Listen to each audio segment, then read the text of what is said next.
చాయ్ పెట్టినావా? నాకు చాయ్ కావాలి. లేవగానే చాయ్ తాగుడు కాదే, ఇంట్లో ఆ పని ఈ పని చేయాలి. అప్పుడే ఇంటికి అందం, మనకు ఆనందం.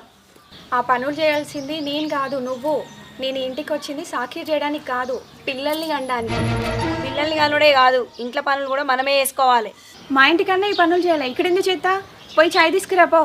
పిల్లల్ని అనడానికి చేత కదని బాగా మాట్లాడుతాను. ఏం మాట్లాడుతున్నావే? మాటలు మంచిగా రాని. ఉన్న మాట అంటే నేను బాగా ఉలికి పెడతాను. నీ కడుపు పండగని కదా నీ ముగ్గురు నన్ను చేసుకున్నది. అయ్యో పాపమన్న ఇంగిలిస్తారా ఆకులో సగం పాలిస్తే ఆగుతలేవేందే? మిర్చి మిర్చి పడుతున్నావు. ఇగో అక్క, నా గురించి నీకు పూర్తి తెలియదు. నా కనుక తిక్కరేగిందో దేస్తాడే పోషమ్మ గుడే. ఏలోలే పొద్దుగాల మొదలు పెట్టిరు. చూడు బావా, చాయ్ అడుగుతున్నా ఇష్టం వచ్చినట్టు అంటుంది. అబ్బో, నువ్వు సంసారం అయినట్టు నంగన్న చితుంగబుర్రలే ఎట్లా మాట్లాడుతుందో చూడు. ఏ ఆపురే, ఎవరైనా ఇంటే ఇచ్చేది మారం పోతుంది. సునీత